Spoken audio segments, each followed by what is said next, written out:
Hello नमस्कार दोस्तों। IPO तथा एसएमई आईपीओ की बाढ़ों के बीच में एक और एसएमई आईपीओ ओपन हो चुका है, वन क्लिक लॉजिस्टिक है लिमिटेड का। तो जानेंगे हम कंपनी के काम के बारे में, आईपीओ डिटेल है, कंपनी के फाइनेंशियल कैसे हैं, ग्रे मार्केट डिमांड कैसी चल रही है। अंत में जानेंगे कि इस एसएमई आईपीओ में अप्लाई करना है या नहीं करना। तो सबसे पहले देख लें हम कंपनी के काम के बारे में। जो कंपनी का अगर मुख्य रूप से काम देख लिया जाए तो जो लॉजिस्टिक सर्विस होती हैं और जो सॉल्यूशन है उनको प्रोवाइड करवाती है वो कंपनी देखा जाए तो जो लॉजिस्टिक सर्विसेज में होती है सिंगल विंडो सॉल्यूशन प्रोवाइड करवाती है। मतलब आप एक बार आइए और सभी प्रकार की लॉजिस्टिक से संबंधित सेवाएं पाइए। जैसा देख रहे हैं कि जो लॉजिस्टिक सर्विस होती है डिफरेंट लेवल पर यह कंपनी काम करती है, यानी अपनी सेवाएं देती है। जैसे आप कंटेनर हैंडलिंग हुआ, क्लियरिंग हुआ, फॉरवर्डिंग हुआ, उसके बाद देख लीजिए तो क्लियरेंस हुआ, ब्रेक बल्क हैंडलिंग हुआ, ब्रोकरेज हुआ, रिकवरी, उसके बाद लिखा जाए तो क्लेम होते हैं, जो कस्टमर होते हैं इंश्योरेंस है उसको भी ये देखती है। वेयर हाउसिंग हुआ, उसकी भी सुविधाएँ प्रोवाइड करवाती है। डिस्ट्रीब्यूशन है,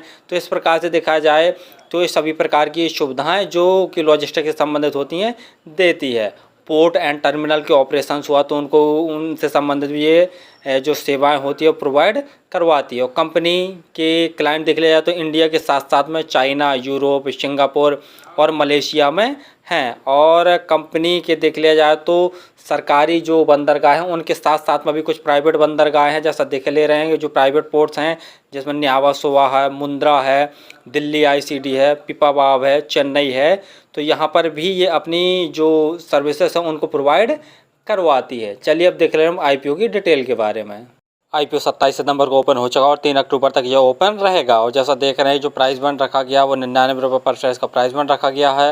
लॉट साइज देखते हैं तो 1200 शेयरों का एक लॉट है। टोटल यूज साइज देख ले रहे हैं इस एसएमई आईपीओ का सिर्फ 9.9 करोड़ के आसपास इसका टोटल यूज साइज रखा गया है। लिस्टिंग देख ले रहे हैं तो एनएसई एसएमई पर होगी। रिजर्वेशन में देख ले रहे हैं कि जो मार्केट मेकर है इनके लिए लगभग 5.2% का रिजर्वेशन रखा गया है। और जो अदर्स हैं इनके लिए 47.3% और रिटेल कैटेगरी के लिए भी लगभग 47.3% रिजर्वेशन रखा गया है। जैसा बता ही चुके हैं कि 27 सितंबर को ये आईपीओ ओपन हो चुका, जो क्लोजिंग डेट है वो 3 अक्टूबर रखी गई है। और अलॉटमेंट देखे ले तो 6 अक्टूबर को आपको पता चल जाएगा।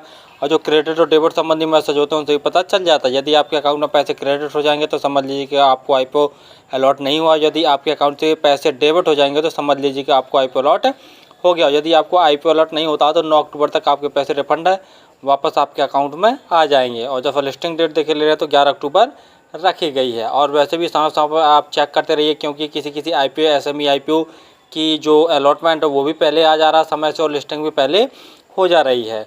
और जैसा देख ले रहे हैं कि रिटेल कैटेगरी में यदि आप एक लॉट में अप्लाई करना चाह रहे हैं तो आपको 1,18,800 रुपये खर्च करने पड़ेंगे। रिटेल कैटेगरी में मैक्सिमम आप एक ही लॉट अप्लाई कर सकते हैं।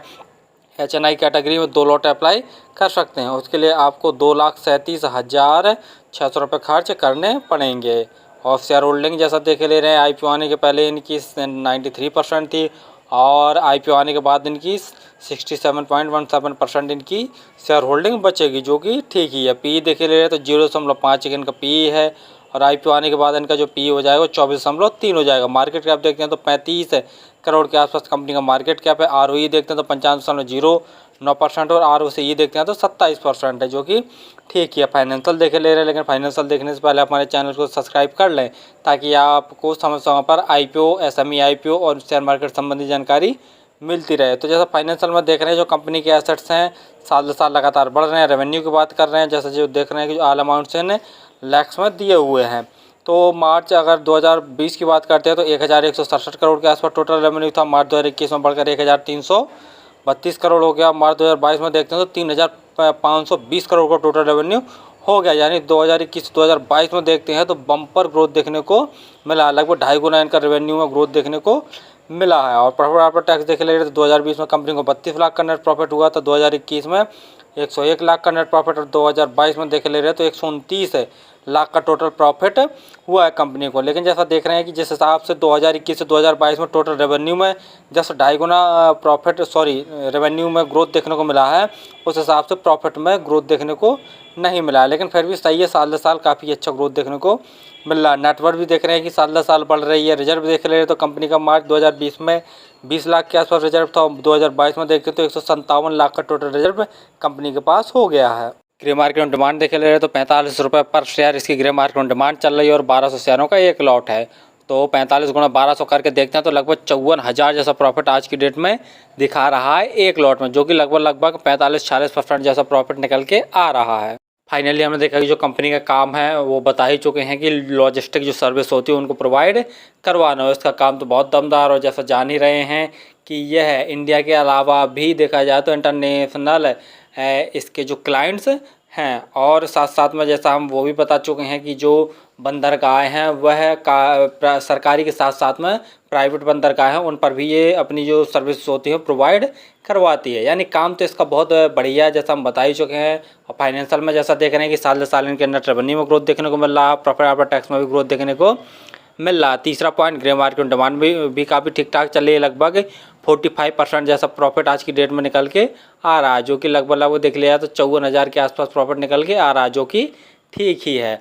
और फिलहाल तो मैं SME IPO पर अप्लाई करूंगा, और आप किसी भी IPO या SME IPO में अप्लाई करते हैं तो एक बार स्वयं का एनालिसिस जरूर कर लिया करें, या आपके जो फंडामेंटल एडवाइजर हैं उनसे सलाह जरूर कर लिया करें, और अपने रिस्क पर ही किसी IPO या SME IPO में अप्लाई किया करें। धन्यवाद।